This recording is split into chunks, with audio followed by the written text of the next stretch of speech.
ಇನ್ನು ಕೆರಳಿ ಕೆಂಡವಾದಂತಹ ಸಚಿವೆ ಲಕ್ಷ್ಮಿ ಹೆಬ್ಬಾಳ್ಕರ್ ಇಡೀ ಬಿಜೆಪಿಯಲ್ಲಿರುವವರು ಧೃತರಾಷ್ಟ್ರರೇ ಅಂತ ಹೇಳಿದ್ದಾರೆ.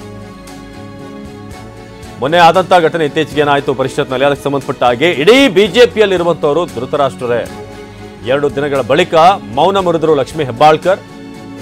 ಹೆಣ್ಣು ಕುಲಕ್ಕೆ ಬಿಜೆಪಿಯವರು ಅಪಮಾನ ಮಾಡಿದ್ದಾರೆ, ಆದ್ರಿಂದ ಹೊರಬರಲು ನನಗೆ 2 ದಿನಗಳು ಬೇಕಾಯಿತು, ಅದಕ್ಕೋಸ್ಕರ ನಾನು ಮೌನವಾಗಿದ್ದೆ, ಎಲ್ಲೂ ಕೂಡ ನಾನು ರಿಯಾಕ್ಟ್ ಮಾಡಿಲ್ಲ.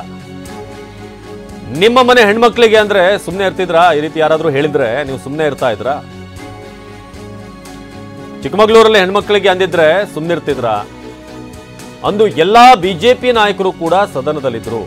4 ಜನ ನನಗೆ ಬಂದು ಸಾರಿ ಕೇಳಿದ್ದಾರೆ.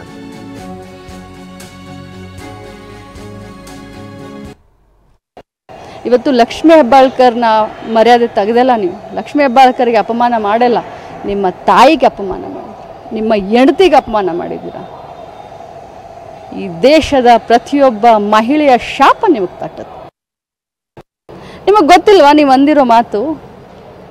ನಿಮಗಾದ್ರೂ ಗೊತ್ತಿದೆಯಲ್ಲ ನೀವು ಅಂದಿರೋದು?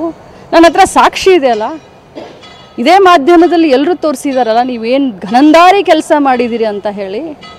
ಈಗ ಹೂ ಏನು, ಹಾರ ಏನು, ತುರಾಯಿ ಏನು, ಹಣೆ ಪಟ್ಟಿ ಏನು, ನಿಮಗೆ ಎಷ್ಟು ಎಷ್ಟು ಎಷ್ಟು ಸ್ಟಿಚಸ್ ಬಿದ್ದಿದೆ ರವಿ ಅಣ್ಣ?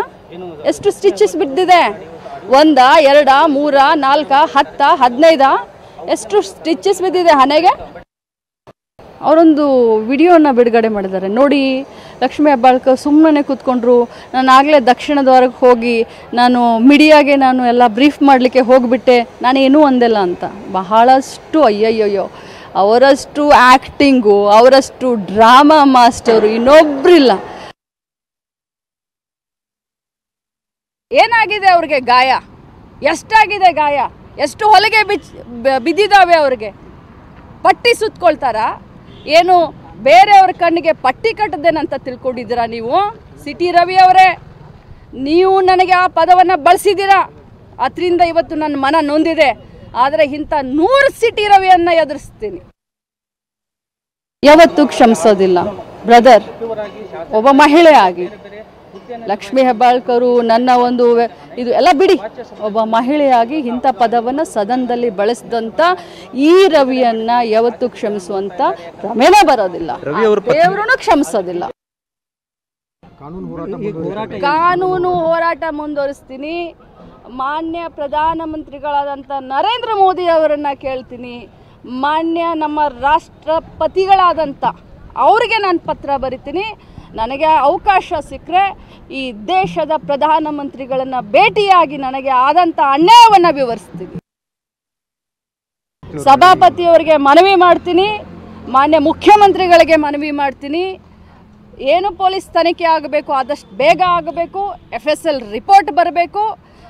ಅವರು ಏನೇನು ಇವತ್ತು ಇಡೀ ರಾಜ್ಯದ ಎದುರುಗಡೆ ಇವತ್ತು CT ರವಿ ಅವರು ಒಂದು ದೇವರು ಅನ್ನುವಂಥ ಏನೊಂದು ಪೋರ್ಟ್ರೇಟ್ ಮಾಡ್ತಾ ಇದ್ದಾರೆ BJPಯವರು, ಅದು ಅವರ ಮುಖವಾಡ, ಗೋಮುಖ ವ್ಯಾಘ್ರಗಳು ಇವರೆಲ್ಲ.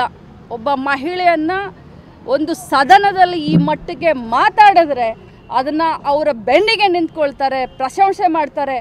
ಯಾರಾದರೂ ಒಬ್ಬರು ಅದನ್ನು ಖಂಡನೆ ಮಾಡಿದ್ರ? ಒಬ್ರು ಯಾರಾದರೂ ಅದನ್ನು ಕ್ಷಮೆ ಕೇಳಿದ್ರ? ಉಲ್ಟಾ ಚೋರ್ ಕೊತ್ವಾಲ್ ಕೊಡಾಟೆ ಅಂತ ಹೇಳೋ ಹಾಗೆ ಊರೂರಿಗೆ ನಿಲ್ಲಿಸಿ ಇವ್ರು ಮೆರವಣಿಗೆ ಮಾಡ್ಕೊಳ್ತಾರ? ನಾನು ಕೆಲವು ಬಾರಿ ಹೇಳ್ತಾ ಇದ್ದೆ, ಪಕ್ಷನ ಬೇಯಕ್ಕೆ ಹೋಗ್ಬೇಡ್ರಿ, ಪಕ್ಷದಲ್ಲಿರುವಂಥ ವ್ಯಕ್ತಿಗಳಿಂದ ಪಕ್ಷಕ್ಕೆ ಕೆಟ್ಟ ಹೆಸರು ಬರುತ್ತೆ ಅಂತ. ಇವತ್ತು ಇಡೀ BJPನಲ್ಲಿರೋರು ಎಲ್ಲರೂ ಇಂಥವ್ರೇ, ಎಲ್ಲರೂ ಧೃತರಾಷ್ಟ್ರನೇ. ಅಲ್ಲಿ ಇದ್ದಂಥವ್ರು ಪ್ರತಿಯೊಬ್ಬರು ಕೇಳಿದ್ದಾರೆ, ನನಗನ್ನಂಥ ಮಾತನ್ನು ಪ್ರತಿಯೊಬ್ಬರು ಕೇಳಿದ್ದಾರೆ.